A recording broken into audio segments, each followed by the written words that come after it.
Back to my channel. इस video में हम लोग इलास्ट्रेशन फॉर फाइनल अकाउंट का करेंगे। अगर आपको पूरे कोर्स के लिए खुद को इनरोल करना है तो कोई फीस पे करने की जरूरत नहीं है। आप जस्ट चैनल को सब्सक्राइब करके आप खुद का इनरोलमेंट कंप्लीट कर सकते हो। यहाँ पे देखो, अपने को फाइनल अकाउंट और बैलेंस शीट बनाना है। दैट इज ट्रेडिंग पीएल और बैलेंस शीट बनाना है। तो यहाँ पे मैंने ट्रेडिंग का फॉर्मेट, पीएल का फॉर्मेट और बैलेंस शीट का फॉर्मेट बना के रखा है। बैलेंस शीट में क्या है कि अपने को एक प्रॉपर ऑर्डर में सब कुछ लिखना होगा। तो वो ऑर्डर पहले मैं आपको समझा देती हूँ। यहाँ पे जैसे पहले आएगा कैपिटल, ठीक है या नहीं। और जितने भी करेंट लाइबिलिटीज है वो नीचे आएंगे, मतलब यहाँ पे आएंगे करेंट लाइबिलिटीज। अब करेंट लाइबिलिटीज में भी ऐसा नहीं कि आप कोई भी चीज उठा के कहीं पर भी लिख दोगे। एक प्रॉपर ऑर्डर मेंटेन करोगे, क्योंकि मैंने देखा है कि आपके बुक में एक प्रॉपर ऑर्डर मेंटेन हुआ है। तो कैसे ऑर्डर मेंटेन करना है, देखो जैसे अपने लोग कंपनी बैलेंस शीट में क्या कर देते वही सेम ऑर्डर अपने को यहाँ पे भी ट्राई करना है मेंटेन करने का, ठीक है। जैसे यहाँ पे मैं लिख देती हूँ, फिर मैं हटा दूंगी। जैसे कंपनी बैलेंस शीट में क्या था, पहले शॉर्ट टर्म बोरोइंग्स आता था, हाँ या ना। तो यहाँ पे अपने को पहले शॉर्ट टर्म बोरोइंग्स लिखना होगा। यहाँ पे चलो मैं लिख देती हूँ, फिर हटा दूंगी। जैसे शॉर्ट टर्म बोरोइंग्स पहले आता है तो पहले अपने लोग यहाँ पे शॉर्ट टर्म बोरोइंग्स लिखेंगे। शॉर्ट टर्म बोरोइंग्स मतलब अगर कोई पैसा मैंने बोरो किया है शॉर्ट टर्म के लिए, जैसे बैंक ओवरड्राफ्ट या शॉर्ट टर्म लोन, तो वो पहले इधर आएगा। शॉर्ट टर्म बोरोइंग्स के बाद आता है ट्रेड पेएबल, जिसमें दो जन आते हैं, एक क्रेडिटर और एक बिल्स पेएबल, ठीक है। उसके बाद आएगा other current liability. Other current liability मतलब ऐसा करेंट लाइबिलिटी जो कहीं पर भी नहीं आ रहा है तो वो अदर करेंट लाइबिलिटी में आ जाएगा। फिर नेक्स्ट है शॉर्ट टर्म प्रोविजन, ठीक है। कोई भी शॉर्ट टर्म प्रोविजन है वो यहाँ पे आएगा। तो मतलब इस ऑर्डर, जैसे हम लोग कंपनी बैलेंस शीट का ऑर्डर मेंटेन करते थे, वैसा ही ऑर्डर अपने को यहाँ पे भी मेंटेन करना होगा।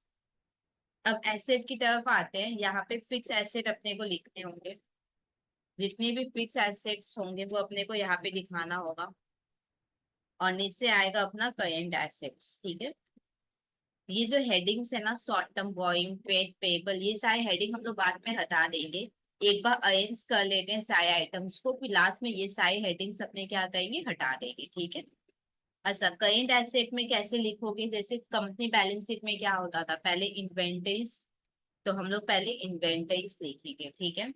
उसके बाद आएगा ट्रेड रिसीवेबल। ट्रेड रिसीवेबल में क्या आता है, डेटर और बिल रिसीवेबल, तो वो ऐसा ऑर्डर अपने को मेंटेन करना है। उसके बाद आएगा cash and cash equivalent, sorry, inventory trade receivable. उसके बाद हाँ, कैश एंड कैश इक्विवेलेंट आएगा, तो कैश एंड कैश इक्विवेलेंट हम लोग लिखेंगे। जिसमें क्या होगा, कैश और बैंक आ जाएगा। और उसके बाद अदर करेंट एसेट, तो फिर अपने लोग अदर करेंट एसेट लिख देंगे, ठीक है।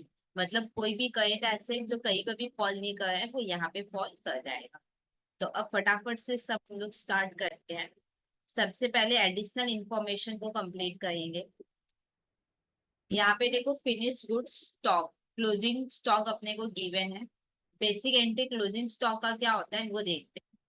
यहाँ पे देखो 31 मार्च 2022 मेरा लास्ट डे है, इसी दिन फाइनल अकाउंट बनना है। तो क्लोजिंग स्टॉक का एंट्री क्या होगा, closing stock account debit to trading account, हाँ या ना। अच्छा, क्लोजिंग स्टॉक का वैल्यू क्या होगा, जो भी लोअर होगा, जैसे कॉस्ट प्राइस मार्केट प्राइस दोनों गिवन है, जो छोटा होगा जो लोअर होगा वो लेंगे। तो यहाँ पे लोअर क्या है, 4 लाख। तो फिर कितना लेंगे अपने, 4 लाख। तो ये जर्नल होगा 4 लाख से। तो अब हम लोग पोस्टिंग देखते हैं कैसे होगा। क्लोजिंग स्टॉक पता है एसेट होता है, तो ये एसेट में आएगा। बैलेंस शीट में आओ और इन्वेंटरीज के यहाँ पे लिखो क्लोजिंग स्टॉक, जो कि होगा कितना, 4 लाख। फिर ट्रेडिंग के क्रेडिट साइड में लिखेंगे। ट्रेडिंग के क्रेडिट साइड में 4 लाख। यहाँ पे हम थोड़ा सेल के लिए जगह रख देंगे, यहाँ पे लिखते हैं 4 लाख। क्या बोल के, बाय क्लोजिंग स्टॉक अकाउंट। फिर नेक्स्ट देखते हैं क्या है, डेप्रिसिएट फर्नीचर। फर्नीचर डेप्रिसिएट हो रहा है, और मशीन भी हो रहा है रिड्यूसिंग बैलेंस मेटर, मतलब जो भी बैलेंस होगा उस पे अपने को करना है। अच्छा, फर्नीचर डेप्रिसिएट हो रहा है तो इसका एंट्री क्या होता है? फर्नीचर डेप्रिसिएट हो रहा है, फर्नीचर डेप्रिसिएट हो रहा है मतलब फर्नीचर कम हो रहा है, तो टू फर्नीचर अकाउंट। और डेबिट क्या होगा? Depreciation on furniture account debit. कितना वैल्यू होगा? 10%। 10% किसका? बैलेंस पे। एक बार चेक करते हैं फर्नीचर का बैलेंस कितना है। फर्नीचर है 4 लाख, तो 4 लाख का 10% होगा 40,000, तो इधर अपने लिख देंगे 40,000। एक और है उसको भी लगता हाथ कर लेते हैं फिर एक साथ दिखा देंगे। यहाँ पे देखो मशीन भी डेप्रिसिएट हो रहा है 20%। अच्छा, मशीन डेप्रिसिएट हुआ है मतलब कम हो रहा है, तो अपने लिखेंगे टू मशीनरी अकाउंट, मशीन कम हो रहा है, और depreciation on machinery account debit. कितना है? 20%। यहाँ पे चेक करते हैं मशीन है कितना। ये देखो मशीन 3 लाख है, तो 3 लाख का 20% होता है 60,000, तो यहाँ पे हो जाएगा 60,000। अब देखते हैं फाइनल अकाउंट में कैसे आएगा ये। डेप्रिसिएशन लॉस है तो ये पीएल में आएगा, पीएल में लिख लेते हैं। यहाँ पे थोड़ा जगह रख के फिर लिखते हैं to depreciation on furniture account, जो कि वैल्यू कितना है? 40,000। फिर नेक्स्ट देखो फर्नीचर यहाँ पे क्या हो गया है? फर्नीचर यहाँ पे कम हुआ है, तो बैलेंस शीट में आओ, फिक्स एसेट में आएगा फर्नीचर, इधर लिखेंगे फर्नीचर और फिर कम करेंगे 40,000 से। क्या बोल के? डेप्रिसिएशन बोल। फिर नेक्स्ट आ जाते हैं इधर डेप्रिसिएशन। डेप्रिसिएशन क्या होता है? लॉस होता है, तो ये पीएल में आएगा, तो पीएल में लिख देंगे to depreciation on machinery account 60,000। फिर मशीन में आएंगे, मशीन का वैल्यू क्या हो गया है? कम हो गया है, तो मशीन को कम कर देते हैं। यहाँ पे लिखेंगे मशीनरी और फिर कम कर देंगे 60,000 से। क्या बोल के? डेप्रिसिएशन। अब देखो आगे क्या लिखा है। 5,000 एंड हमने एडवांस में पे कर दिया, ठीक है या नहीं? अच्छा, 5,000 एंड हमने एडवांस में पे कर दिया, तो ये प्रीपेड एंड हो गया कि नहीं? अब प्रीपेड एंड दो जगह आएगा, आपको पता है ना कि जो एडजस्टमेंट में होते हैं वो दो जगह आते हैं। हमने एडवांस में पे कर दिया तो ये क्या हो गया? प्रीपेड एंड, हाँ या ना? तो प्रीपेड एंड मतलब क्या? हमने एडवांस में पे कर दिया, तो अब फ्यूचर में अपने को सर्विस मिलेगा। अगर अपने लोग एडवांस में एंड पे करेंगे तो फ्यूचर में अपने को सर्विस मिलेगा, हाँ या ना? तो एक ही एसेट में आएगा और एक ही कहाँ आएगा, क्योंकि हमने येंड एडवांस में पे किया है। कौन से ईयर के लिए? नेक्स्ट ईयर के लिए। क्योंकि हमने नेक्स्ट ईयर के लिए पे किया है तो ये येंड से क्या हो जाएगा? कम हो जाएगा। क्या ये बात क्लियर है? हमने येंड एडवांस में पे किया तो अब मेरे को फ्यूचर में सर्विस मिलेगा, क्योंकि मेरे को फ्यूचर में सर्विस मिलेगा तो ये एसेट हो गया मेरे लिए। अब मैंने एडवांस में पे किया है कौन से ईयर के लिए? नेक्स्ट ईयर के लिए। क्योंकि मैंने नेक्स्ट ईयर के लिए पे किया है तो ये एंड से क्या हो जाएगा? माइनस हो जाएगा। तो सबसे पहले हम लोग एसेट में लिखते हैं। अच्छा, ये कौन सा एसेट है? डेफिनेटली करेंट एसेट है, तो करेंट एसेट में आते हैं। प्रीपेड कहाँ पे आएगा? प्रीपेड इन्वेंटरी में तो आएगा नहीं। प्रीपेड ना डेटर है ना बिल रिसीवेबल है, तो इधर भी नहीं आएगा। कैश और बैंक नहीं है तो इधर भी नहीं आएगा। तो फिर फाइनली कहाँ पे आएगा? Other current asset. तो अदर करेंट एसेट में लिखेंगे प्रीपेड एंड 5,000। अब अपने को येंड से भी कम करना है, तो येंड क्या है हमारे लिए? एक्सपेंस होगा क्योंकि हमने पे किया है, तो एक्सपेंस तो यहाँ पे आएंगे ना पीएल में, तो इधर लिखेंगे येंड और 5,000 कम करेंगे। क्या बोल के? प्रीपेड येंड। फिर आगे देखते हैं क्या लिखा है। सैलरी एंड वेजेस ड्यू है पर हमने पे नहीं किया, हमने पे नहीं किया तो आउटस्टैंडिंग होगा। इसको मैं लिख कर समझाती हूँ आपको।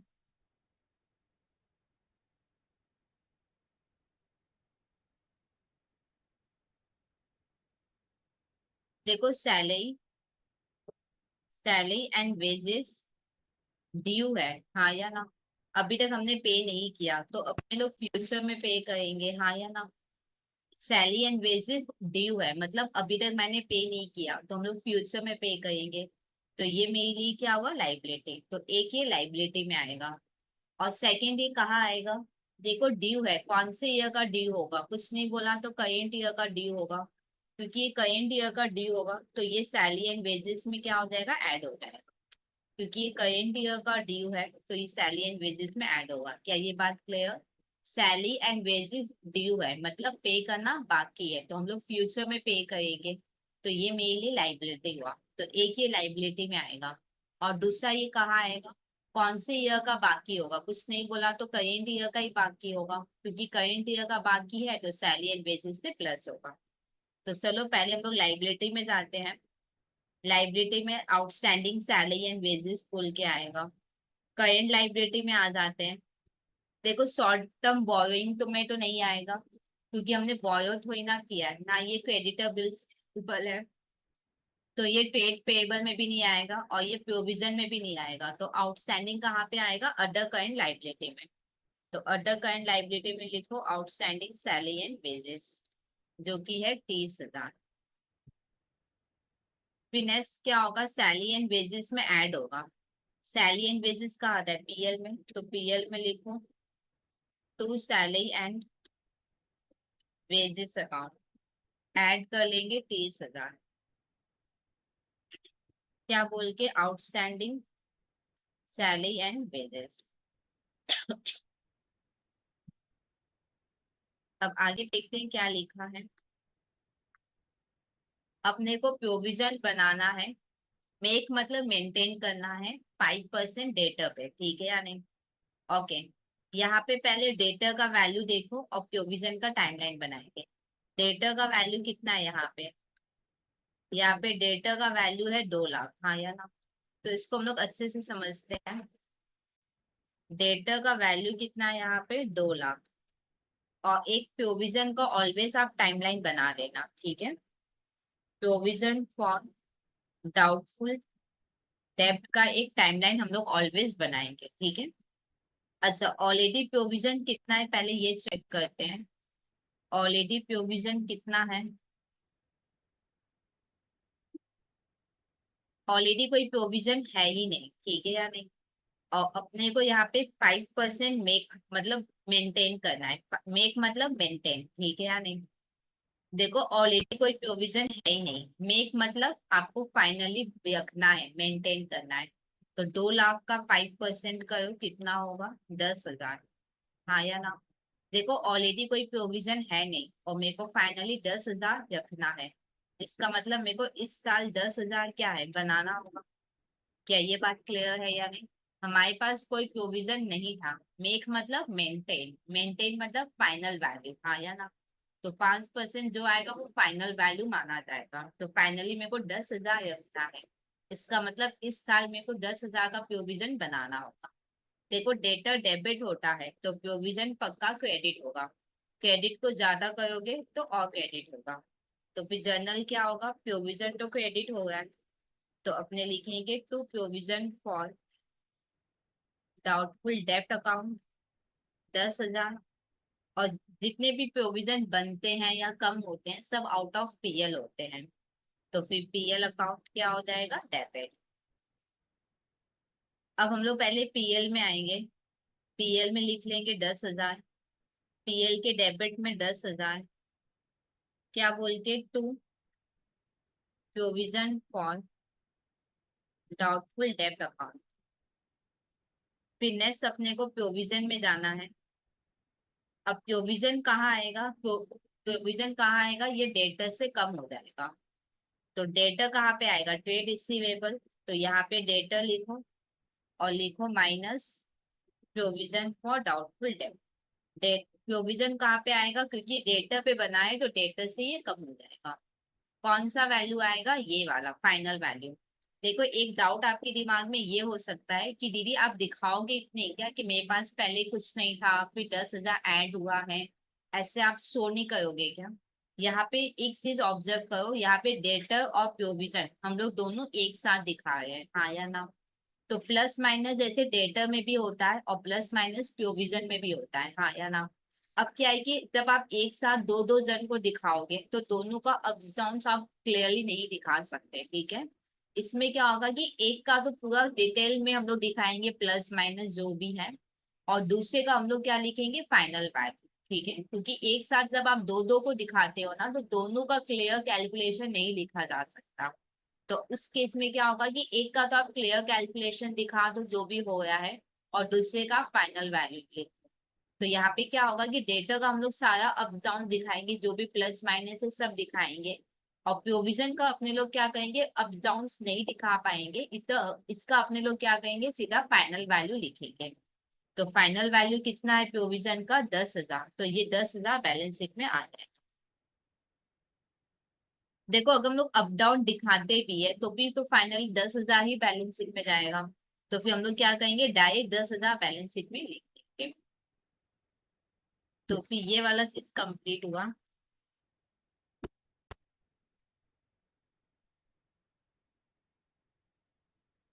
अब नेक्स्ट देखते हैं क्या है। कमीशन रिसीवेबल मतलब कमीशन मिलना बाकी है। कमीशन रिसीवेबल मतलब कमीशन मिलना बाकी है, हाँ या ना। तो कमीशन मिलना बाकी है तो ये एसेट हुआ, तो ये एसेट में आएगा। और एक ये कहाँ आएगा, देखो कमीशन मिलना बाकी है, कौन से ईयर का बाकी है, कुछ नहीं बोला तो इसी साल का बाकी होगा, क्योंकि करेंट ईयर का बाकी है तो ये प्लस हो जाएगा। क्या ये बात क्लियर। कमीशन मिलना बाकी है तो ये एसेट हुआ, तो एक ही एसेट में आएगा।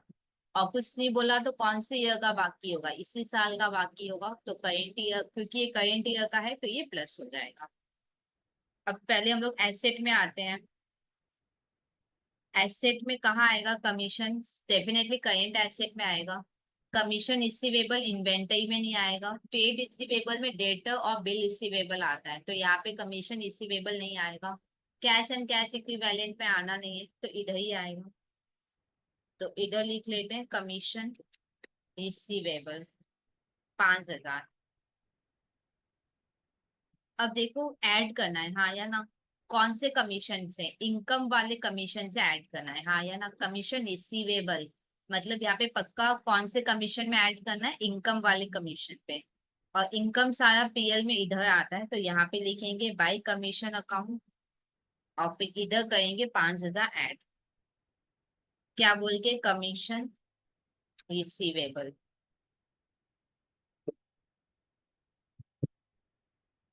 तो एडिशनल इंफॉर्मेशन हम लोग का सारा कंप्लीट हो गया है।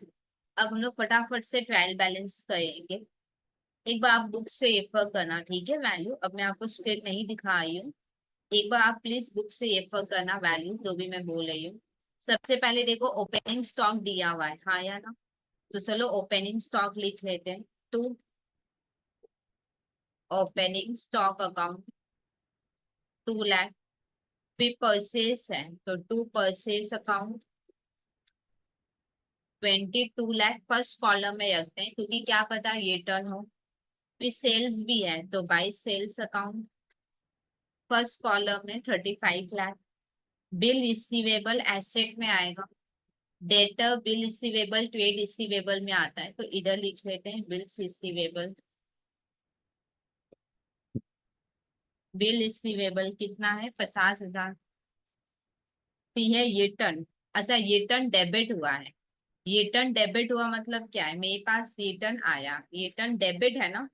एक बार चेक करो, ये टर्न डेबिट है 1 लाख से।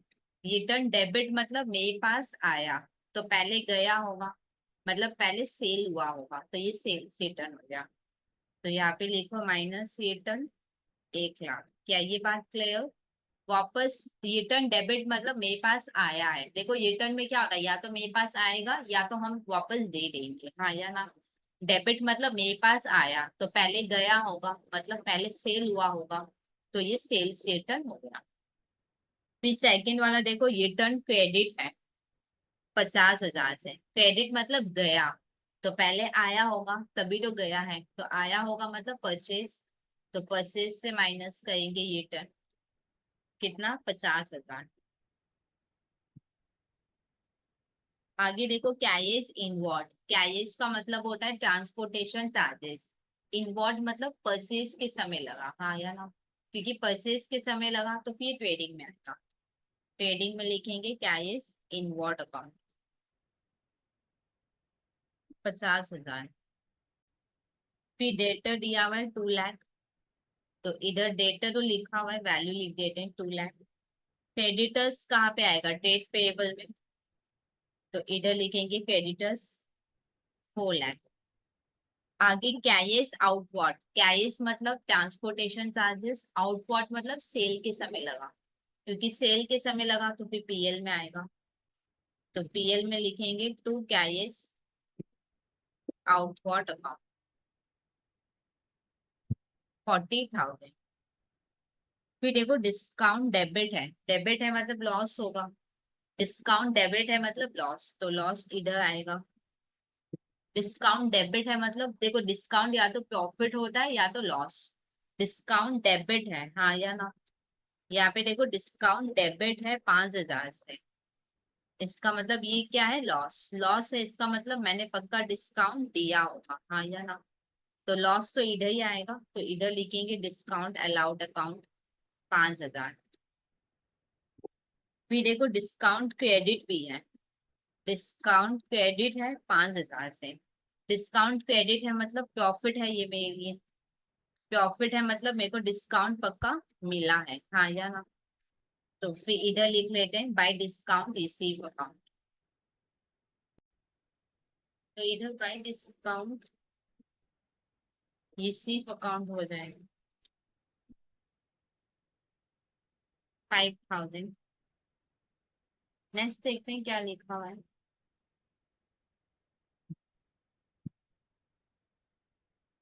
Salary and wages 2,20,000। यहाँ पे लिखा हुआ है सैलरी एंड वेजेस, तो इधर वैल्यू लिख देते हैं। फिर है इंश्योरेंस। इंश्योरेंस अपना नहीं लिखा हुआ है, तो यहाँ पे लिख लेते हैं टू इंश्योरेंस अकाउंट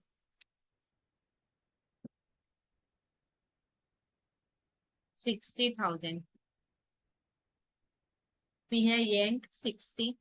येंट लिखा हुआ है, इधर लिख देते हैं 60,000। Wages and salary. Wages and salary कहाँ आएगा? एक चीज ध्यान रखना, सैलरी, एक चीज ध्यान रखना मैं बताती हूँ। अगर सैलरी दिया हुआ है तो ये जाएगा पीएल में। अगर वेजेस दिया हुआ है तो ये जाएगा ट्रेडिंग में, ये तो अपने को पता है। अब मान लो सैलरी एंड वेजेस दिया हुआ हो, या फिर वेजेस एंड सैलरी दिया हो, तब क्या होगा? तब आप कैसे डिसाइड करोगे कि ट्रेडिंग में जाएगा या पीएल में? ये जो पहला टर्म है ना, पहले टर्म को देख के आप डिसाइड करोगे कि ये कहाँ जाएगा। जैसे सैलरी पहले लिखा हुआ है, तो सैलरी के बेसिस पे आप डिसाइड करोगे तो ये कहाँ जाएगा? फिर पीएल में। अब सपोज यहाँ पे पहले टर्म को देख के हम लोग डिसाइड करेंगे, तो यहाँ पे क्या लिखा है? वेजेस। तो फिर ये कहाँ जाएगा? ट्रेडिंग में। तो यहाँ पे वेजेस एंड सैलरी, तो वेजेस पहले लिखा हुआ है तो ट्रेडिंग में आएगा। तो to wages and salaries account 80,000। आगे देखो, बैड डेट दिया हुआ है 10,000। बैड डेट लिखा हुआ नहीं है, तो अब लिख लेते हैं टू बैड डेट अकाउंट कितना है? 10,000। पीए फर्नीचर 4 लाख, तो यहाँ पे फर्नीचर तो ऊपर आएगा।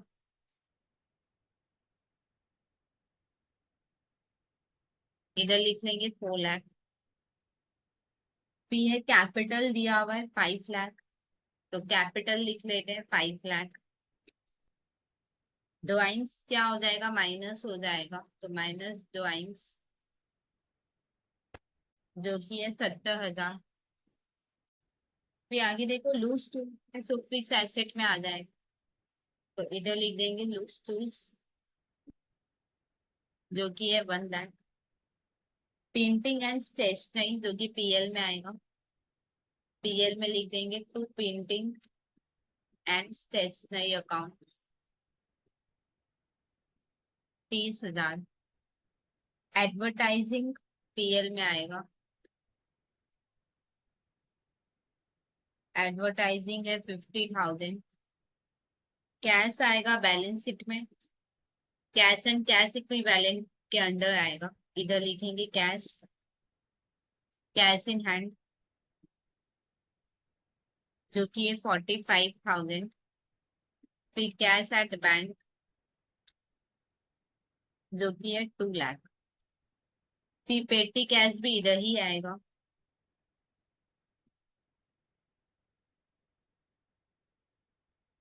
पेटी कैश भी कैश एंड कैश इक्विवेलेंट में आएगा, तो इधर लिख देते हैं पेटी कैश, जो कि है 5,000। मशीनरी है 3 lakh. Machinery 3 lakh. Commission debit है। अच्छा, कमीशन डेबिट है, यहाँ पे देखो। कमीशन डेबिट है 10,000 से।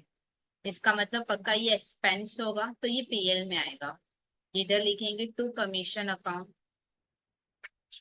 10,000। एक देखो कमीशन क्रेडिट है 30,000 से। क्रेडिट है मतलब पक्का ये इनकम होगा, तो इस तरफ आएगा। इस तरफ ऑलरेडी अपना कमीशन लिखा हुआ है, तो यहाँ पे वैल्यू लिख देंगे 30,000। और तो देखो समय कुछ भी नहीं है, कंप्लीट है ऑलमोस्ट। अब सिर्फ टैली करना बाकी है, तो टैली कर लेते हैं।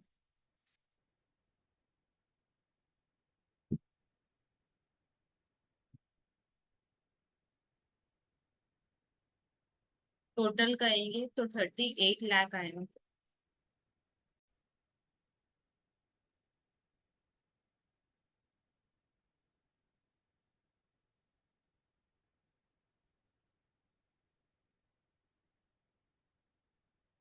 13,20,000 का डिफरेंस आएगा। ट्रेडिंग से जो भी आएगा वो पीएल में चला जाएगा। तो to profit and loss account, dash देके ग्रॉस प्रॉफिट ट्रांसफर। अब पीएल में लिख देंगे बाई ट्रेडिंग अकाउंट। पीएल में बाई ट्रेडिंग अकाउंट, डैश देके ग्रॉस प्रॉफिट ट्रांसफर 13,20,000। अब कमीशन को करेंगे 35 आएगा। इधर एंड आएगा 55। इधर आएगा 250।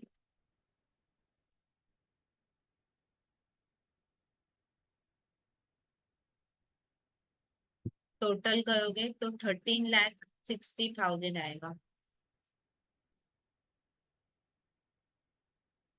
अब उसमें से माइनस कर देंगे।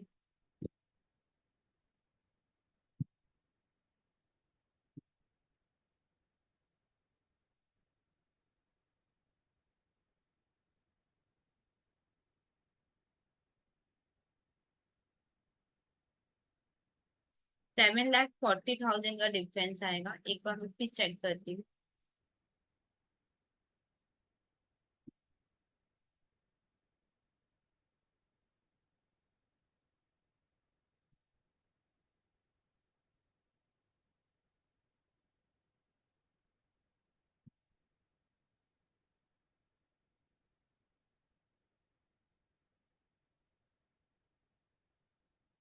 740 का डिफरेंस आएगा, जो कि कैपिटल में चला जाएगा। तो कैपिटल अकाउंट, डैश देके नेट प्रॉफिट ट्रांसफर। अब कैपिटल में क्या हो जाएगा, ऐड हो जाएगा। यहाँ पे लिख देंगे प्लस 740, क्या बोल के, नेट प्रॉफिट बोल के।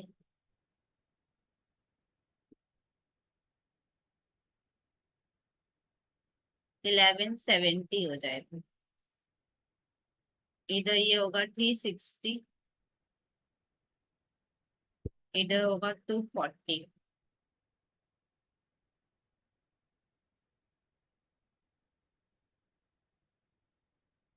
अच्छा, ये वाला हेडिंग सब हटा दो। Short term borrowing, trade payable, सिर्फ करेंट लायबिलिटी रहने दो और बाद बाकी सारे हेडिंग्स हटाओ। इधर से इन्वेंटरीज का हेडिंग हटाओ, ट्रेड रिसीवेबल, सिर्फ करंट एसेट फिक्स एसेट रहेगा। कैश एंड कैश इक्विवेलेंट हट जाएगा। इधर डेटर का वैल्यू आएगा 190। इधर अदर करंट एसेट का हट जाएगा। अब टोटल करके देखते हैं कितना है।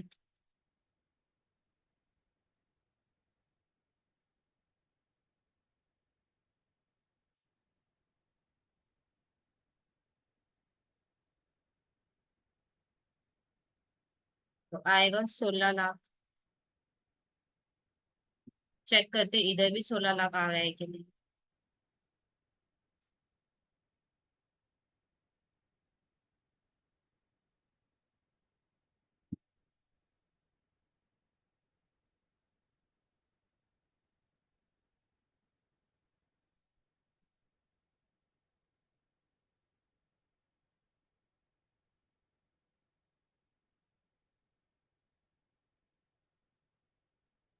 इधर भी 16 लाख हो गए। तो इस तरीके से ये सम कंप्लीट हुआ। अगर फिर भी कोई डाउट है जाए तो आप कमेंट सेक्शन में लिख सकते हो। मैं डेफिनेटली आपके डाउट्स क्लियर कर दूंगी। और अगर आपने अभी तक खुद को इनॉल नहीं किया तो प्लीज चैनल को सब्सक्राइब करके आप अपना इनॉलमेंट प्रोसेस कंप्लीट कर सकते हैं।